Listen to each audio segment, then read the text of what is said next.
Hello and welcome to BBC Newsline. The Public Prosecution Service is not going to prosecute a man arrested last year in relation to the Kings Mills massacre. A palm print found on a stolen van used in the murders was believed to belong to him. The only survivor of the attack says he understands why the decision was taken. Mervyn Jess reports. 41 years ago, 10 Protestant workmen were shot dead by the IRA in what became known as the Kings Mills massacre. Last year, during the inquest into their deaths, new evidence was identified and a fresh police investigation began.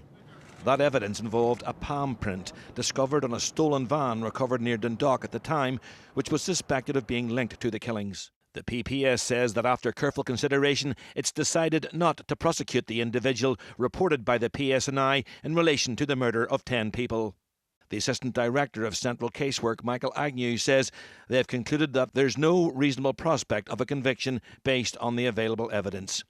It's understood a lack of Garda and RUC records in regard to how the stolen van was forensically handled at the time was a key factor, along with the vehicle's proximity to the scene of the murders and precisely when the palm print was placed on the windscreen. The PPS says it's mindful of the disappointment this will bring to the surviving victim and families of those killed, who were informed of the decision this morning. I was sceptical to start with, but then as the months went on, and I thought, hey, they must be on to something. But then the policeman came to my door this morning and he gave me a file and setting out all the reasons why the PPS didn't go ahead with it. And really, they didn't have a case. So I have to accept that this was going nowhere. We don't deserve that. We deserve to get the truth. We're never going to get justice, but we deserve the truth, and all their families. The Coroner's Office has confirmed that in light of the PPS decision, it's now giving consideration to the scheduling of dates for the Kings Mill inquest to recommence. This news from the Prosecution Service is a knockback for the families of the Kings Mills victims. The focus now falls back onto the Coroner's inquiry. Mervyn Jess, BBC Newsline, Belfast. The Secretary of State has told business leaders here that he wants a return to devolved government after the election. James Brokenshire was addressing the Institute of Directors in Northern Ireland, where Brexit also dominated the conversation. Louise Cullen reports. More than 200 delegates from the Institute of Directors gathered in Belfast with an Assembly election in the offing and Brexit knocking on the door. For the newly appointed Belfast-born Director-General, Northern Ireland is at the heart of the negotiations over leaving the EU. The border undoubtedly puts Northern Ireland front and centre of negotiations because it's got such an impact. There's a lot of people moving between the border because of work and because of education.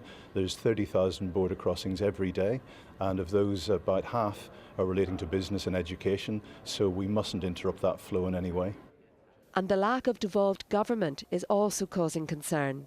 I think there's real frustration in the business community that at the time that we're getting very close to the triggering of Article 50, that we don't have our politicians in the institutions representing the members here in Northern Ireland. And you're right, uncertainty is one of the most difficult things for a business to deal with. If they know what they're dealing with, and they can plan and they can react and they can take things forward. But Northern Ireland business people are used to uncertainty. It's been an occupational hazard here. But on restoring the institutions, the Secretary of State was clear. I, for one, am not contemplating any other outcome but a resumption of devolved partnership government. That's what people in Northern Ireland want, and that's what we're working to deliver. Uncertainty of any kind will be welcomed by businesses here. Louise Cullen, BBC Newsline, Belfast. Meanwhile, Sinn Féin Stormont leader Michelle O'Neill says James Brokenshire should not have a role in negotiations after the election.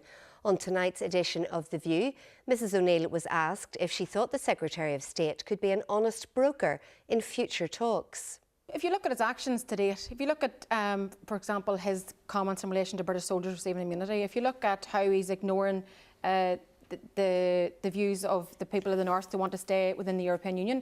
If you look at his one-sided and partisan views on a lot of things, I don't believe James Brokenshire is a honest broker. No, I don't. And you can watch that interview in full with Michelle O'Neill straight after this bulletin. The inquest into the death of a man who died after leaving a ward at the Ulster Hospital has heard of more concerns by experts in psychiatry about the way he was cared for.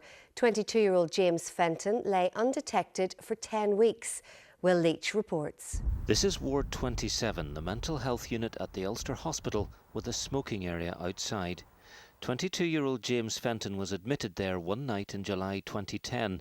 By then, he was a troubled young man.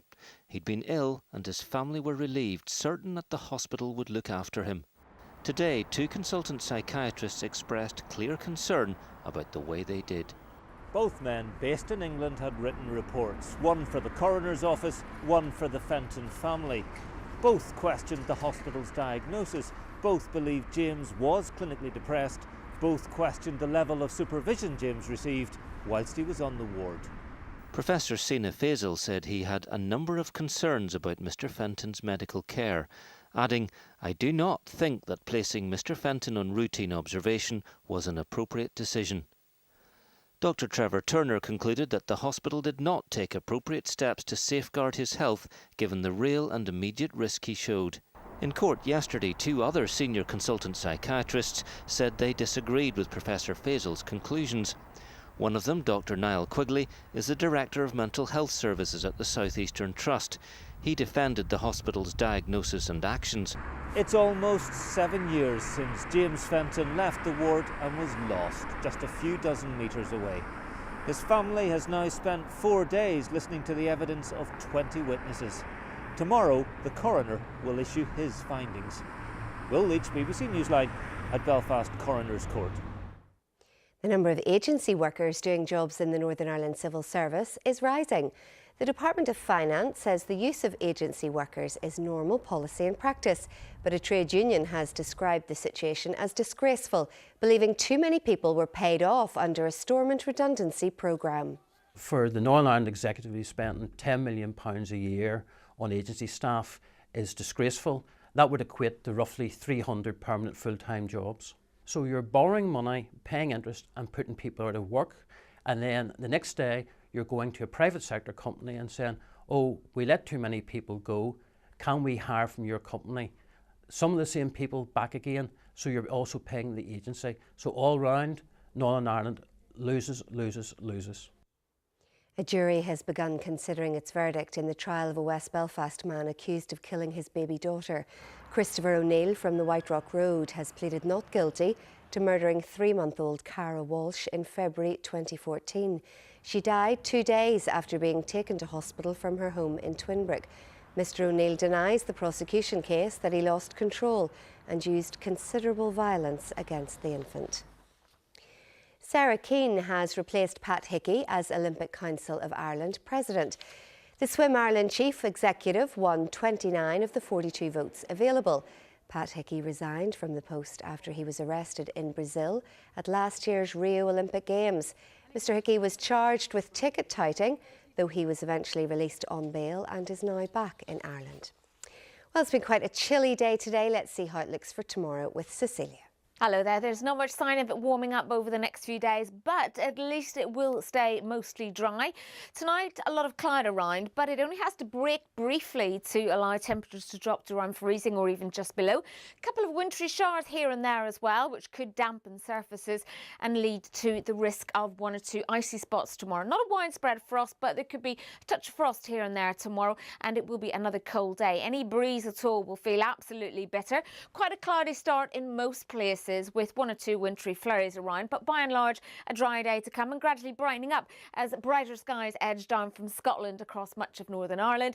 It will be quite cloudy and cold across the Republic of Ireland, and there'll be some sleet and snow showers for some of these North Sea coastal areas. As you can see, it's cold everywhere, temperatures really struggling, and tomorrow we'll not really see temperatures much higher than 4 or 5 degrees, but at least it will eventually brighten up with some sunshine by the end of the day. That will lead to a clear, frosty night on Friday night, but also a brighter, sunnier day on Saturday to start the weekend. Very cold and frosty, though, to begin with.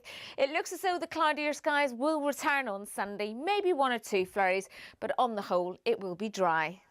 That's it for now. Our next BBC Newsline is at 6:25 in the morning during breakfast here on BBC One. You can also keep up to date with news online. Bye-bye. you.